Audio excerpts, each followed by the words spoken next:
Welcome back to Let's Make a Game, a channel about making computer role-playing games using the free program Twine and the Sugarcube format for Twine. In this video, I would like to keep talking about the project that I'm currently working on, which is designing a combat system for a game which a viewer is making and asked me for help with. And in particular, I'd like to talk about how the player will choose which character they have. So we have a screen here. As you can see, there is a sidebar, but it's been collapsed and there's no option to uncollapse it. And we have these four pictures. And if we hover over one, we get a little description. So this one says warrior, this one says scientist, this one says scoundrel, this one says influencer. All of the pictures are sort of somewhat stereotypical versions of what you might expect someone who was like that to look like, or at least what you might expect them to look like in a film or in a TV show. If we choose to click one, and we know that we can click one because when we move our mouse over the picture, we get that little glove indicating that it is something clickable. That's not something that I've done. That's just a feature of the program. So let's pick the scientist, say. When we pick the scientist, we see that the sidebar pops out and we have the picture and we have a list of attributes: strong, smart, sneaky, and sexy. And we have some ratings for them. So in this case, the scientist has poor strength, or how, usually attributes are expressed as strength, intelligence, in other words, as abstract nouns. In this case, they're expressed as adjectives, so strong rather than strength, smart rather than intelligence, and so on. And we have, instead of numbers, which are probably more usual, we have ratings. So this scientist character has poor strength, high intelligence, low sneakiness, and moderate sexiness. And that is determined completely by the character type. So if we want to start again, and if we choose the scientist again, we'll find they get poor, high, low, moderate. And it doesn't matter how often we do it, it'll always be exactly that. And similarly, we choose an influencer, they're always moderate, low, poor, high. So in a lot of games, you might have sort of ranges of what they might get. So you might say, well, an influencer would probably have, if you go on a scale of 1 to 20, you might say charisma. An influencer will have a charisma of at least 13 up to 20, and then a scientist would presumably have sort of a high intelligence, and then there might be penalties to other, perhaps nerd characters have a penalty to their charisma, or they have to have a low charisma or something like that. But this is taking a more sort of deterministic approach, where there's a single set of attributes for a given type, and every member of that type has their type's attributes. And in fact, they always have a poor, a low, a moderate, and a high. And also, for every attribute, there is there's one character that has it at poor, one has low, one has moderate, and one has high. This idea of having them as descriptions instead of numbers, even though numbers are probably more common, it's reasonably common to have descriptions instead. I know the tabletop role-playing game Fudge has descriptions like that, although it has slightly more than 4. It doesn't make all that much difference, really, in my opinion. And the reason it doesn't make all that much difference is because you end up having to treat them as numbers anyway. So normally, you have to ask, what does it mean to have a poor rating in sexy? In a tabletop game, you could say, well, the GM just decides what that means, but that wouldn't be the usual approach. That would be a very free-form sort of game that did that. Normally, they would have some specific mechanic that comes from having this rating as poor and this one as high, for example. And it might be something like, well, if it's poor, you roll a single die to see how well you do. And if it's low, you roll 2. And if it's moderate, you roll 3. And if it's high, you roll 4. Or it might be that you roll a single die and poor gives you a penalty of -5 to your roll, where high rolls are good, and the other attributes give you, you know, maybe moderate gives you nothing, high gives you a positive. Or you could have different dice types. So poor is a 4-sided die, low is a 6-sided die, moderate is an 8-sided die, and high is a 10-sided die, for example. So generally speaking, having these name sort of ratings, it's usually effectively just a number anyway. And certainly in programs, in computer games, you can't just say let the DM decide. You have to have some mechanic, because of course the program has to execute and has to tell you whether you've succeeded in your actions or not. One potential problem with names like this, and this is something that I encountered, is it's not always clear what the ranking is. So all right, low is worse than moderate, and moderate is worse than high. Fair enough. I think everyone would get that. But low and poor, which one's worse than that? Excellent and great, you know, which one's better than that? When you have large ranges, the more possibilities you have, I think the more the less instinctive it becomes. And a lot of the time, I don't know what this designer was planning, but a lot of the time, people who have words for levels of attributes in their game are trying to be more, trying to make it more instinctive, because they're saying, well, excellent, everyone knows what excellent means, but nobody knows what 3 means until in a game, until you get told what the scale is. 3 on a scale of 1 to 10 is really bad.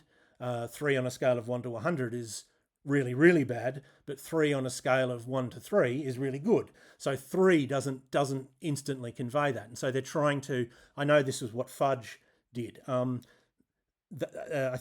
pretty sure that's why Fudge adopted that. They're trying to make it more immediately graspable, but it does have that potential problem. I personally wasn't sure whether low or poor was meant to be the worst one, until I sort of worked it out from materials that I got. Anyway, that's what it does. So I want to spend the rest of the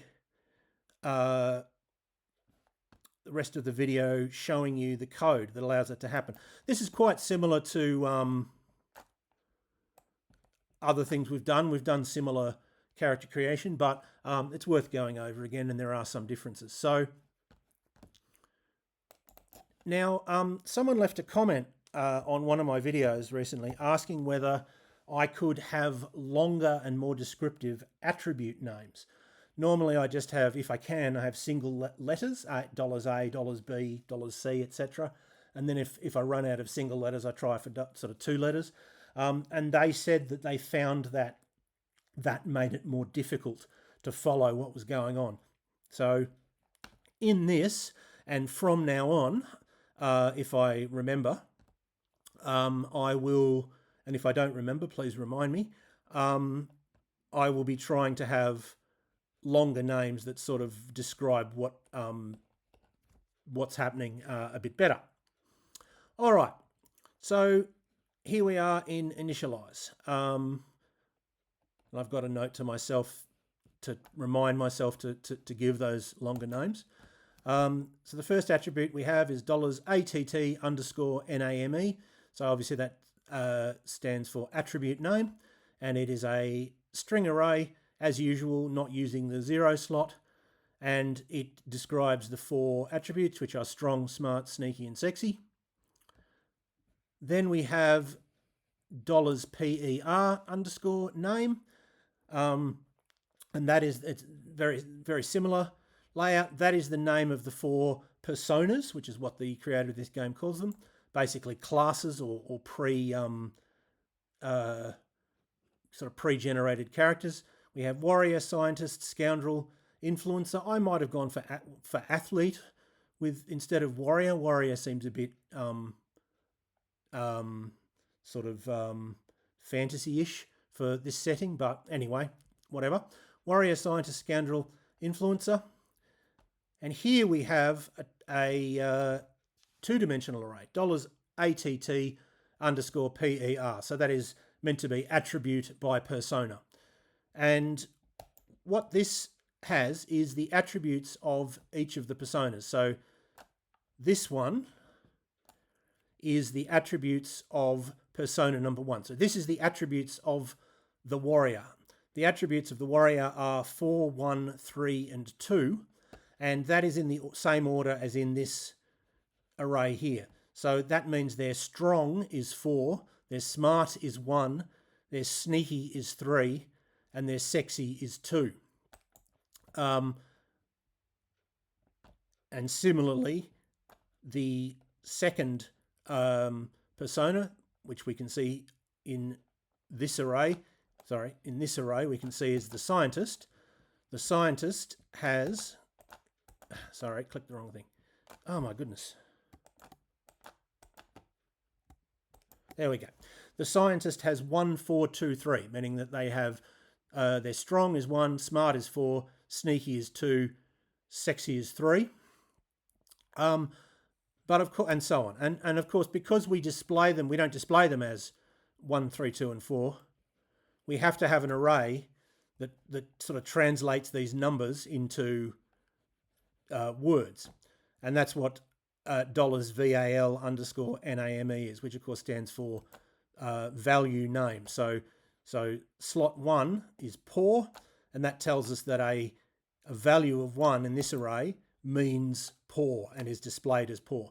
Value of 2 is low, value of 3 is moderate, value of 4 is high. We'll get to exactly how the dice rolling works in a subsequent video, but at the moment we're just creating the attributes, so we don't need to look at that. And then I have a note that says that $PER is which persona the player character has chosen. So if $PER comes to have a value of 2, that means they've chosen the second persona, which when we look here means they're a scientist. All right. So having set all that up, we go to choose character. And here we have the script which collapses the sidebar. The code which gets rid of the button is in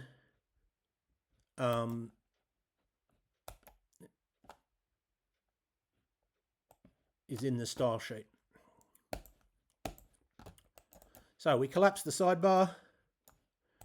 We have a div align equals center, which means a centered paragraph. And this paragraph is going to just be all of the pictures that we've made of the different personas, and a link to click on them. And when you click on the link, it will record that the player has made that particular choice. And also we need to have that little label come up so that we know that, so that if they hover over it, they know that the influencer picture means an influencer, and so on. All right. So we have some quite complicated code here, but I'll sort of type out what gets printed, and we can sort of make it look a bit simpler. Basically, what we're doing here is we're using the img command, which is image, printing an image, and there are a couple of options you can add to that. In fact, there are 3 options you can add as well as printing the image. You can have a title for the image. That's the thing that comes up when you hover over it. So scientist, warrior, etc. You can have the link. You can have the image be a link, and you can have, if it is a link, you can additionally say that when that link is clicked, change some variables. And in fact, we've chosen to do all 3, and that's why it's sort of quite long and complicated. So the format is we have image, then we have the title if we're using it, and if we are using it, we need to put a bar after the title, and then we have the location, and then we can just close it off if we want, or we can have the link in a separate set of square brackets. And if we choose to have a link and we also want to have changes to attributes, we have the attribute changes in the 3rd set of square brackets, and then finally we have another square bracket to sort of close off this one. Whenever you have, as with all other types of brackets, whenever you have a square bracket, you have to have a corresponding end square bracket and vice versa, or something will go wrong, either majorly or minorly. All right, so more specifically, we have img, that's that bit.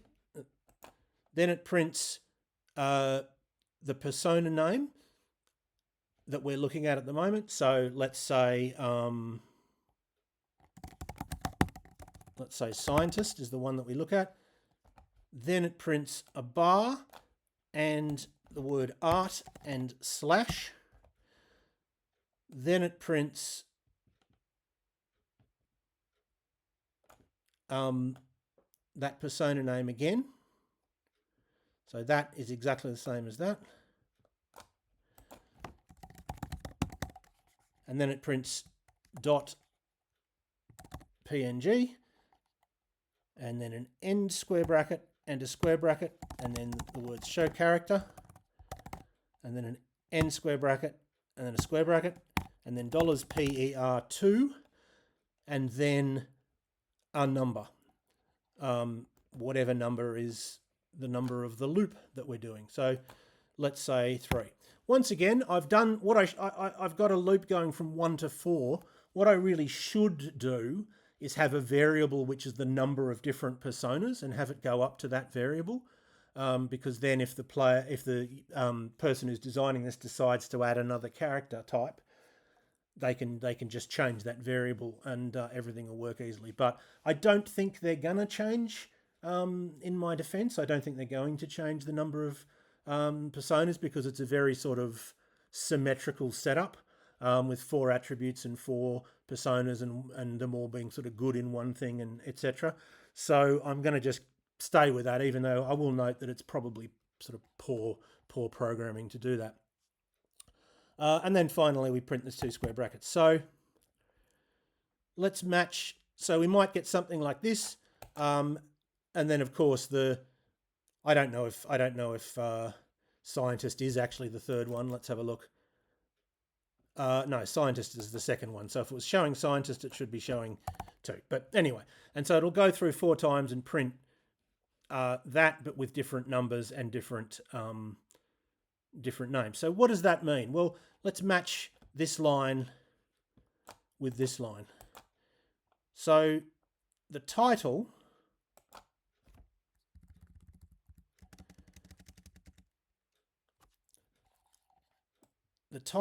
is this bit, the name of the persona.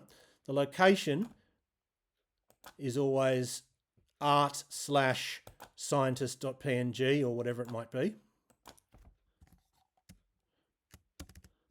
the link is always a link to the page show character. So all of these, clicking any of these is going to take you to the same place.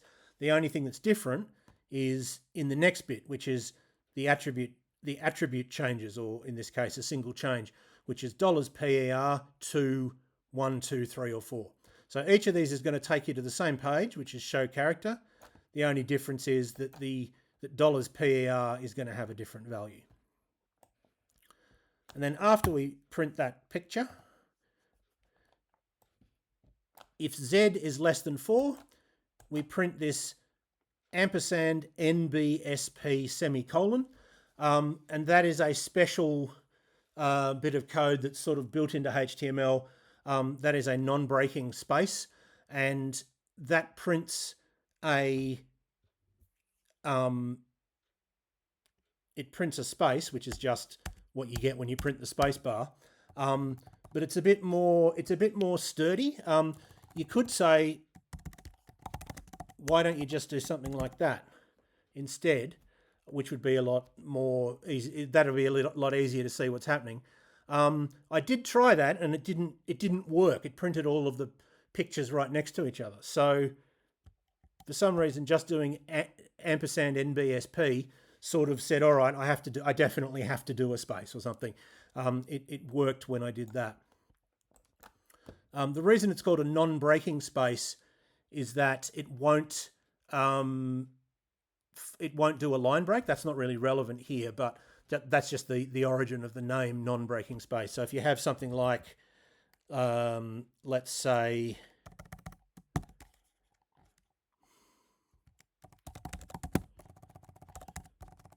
his name is John, you could have, when it prints it out, it could say, if there's text before it, it could be his name is break John. But if you want to specify that for some reason you can't have a break in between these two, instead you would go, and that would make sure that it didn't put a line break in that particular place. All right. Let's just get that back to how it was. There we go. So eventually the player will click one of these pictures. Why does it only do it if Z is less than 4? Well, these spaces are meant to put a bit of distance in between the pictures, because they looked a bit, I thought they looked less good right next to each other. And of course you don't need to do that if you've just printed the last picture. It's only in between 1 and 2 and 2 and 3 and 3 and 4. Those pictures, by the way, are not, I imagine, are not the ones that the user will end up using. They're just sort of placeholders to make the code work. All right, so all of these will take us to show character. And show character has very little except for this script that we talked about in the previous video, where it moves the sidebar out. And the reason for that is that most of the code to display the picture and the attributes is in the special story caption page, which is a page that will do stuff in the sidebar once the main bar has finished, always assuming that the sidebar is out. At least if you want to, it won't have any visible effect if the sidebar is not out. So let's have a look at story caption. This is all in a div align equals center. It's a centered paragraph. We print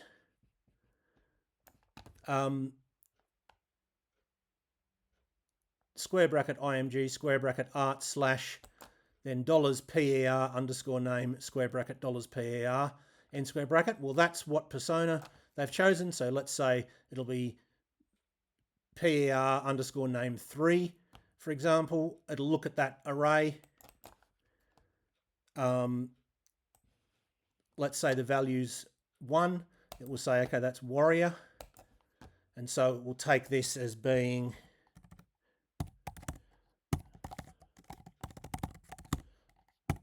something like that. Print the warrior picture. Then we have a table, and this table is going to print the names of the attributes and the rating that the character has in those attributes. And again, it goes from 1 to 4. In this case, the 4 is not the number of possible personas, it's the number of attributes. So we have, for each of the 4, we have a single tr and /tr, so it's going to be a single row of this table. The first one is aligned to the right, so it's all the text is moved over to the right as much as it can, and we print $att_name $z. So $att_name is attribute name, so that'll be strong, sexy, etc. Then it prints a colon in the next cell of this table, and then it prints this. So this is quite complicated. It's $val_name square bracket $att_per square bracket $per n square bracket z n square bracket n square bracket. So what does that mean? Well, let's work it out from the inside out. So the first thing we look at is this $att_per $per z. So $att_per is attributes by persona. So we look at this, and we can see in this note that that it's a two-dimensional array, and that the first dimension is which persona, and that the second dimension is which attribute. So naturally, we want to look at the persona that is the one the player has chosen. So therefore, for the first dimension, we choose $per, and for the second dimension, the one that's which attribute, well, we want to do all of the attributes, and so therefore we print Z, i.e. whichever run through the loop we're at. So that will mean that we print every attribute exactly once. So the computer will say, okay, let's say this person has chosen to be a scientist, which is persona 2, and I'm currently displaying how strong they are. So that's attribute 1. So I'll look in here and I'll see that has a rating of 1. So what does it do with that rating of 1? Well, it doesn't print 1. It prints $val_name 1. So it looks at that 1 and it says, okay, now I shall look up val name, and I'll look up value 1 because I know that this particular persona has a rating of 1 for this attribute. Okay, that means poor, so it'll print the word poor. So you'll get something like strong, poor, and then that'll be and then of course it'll end the row, and then that'll be the end of that loop, and it will go to the next attribute, and it'll say smart or whatever. I don't remember the order, but and so it will print the rating of every attribute, and therefore you will get your character's attributes. And now that we've got a character's attributes, of course, we can now look at how they work in combat, or at least how the ones that are relevant to combat work.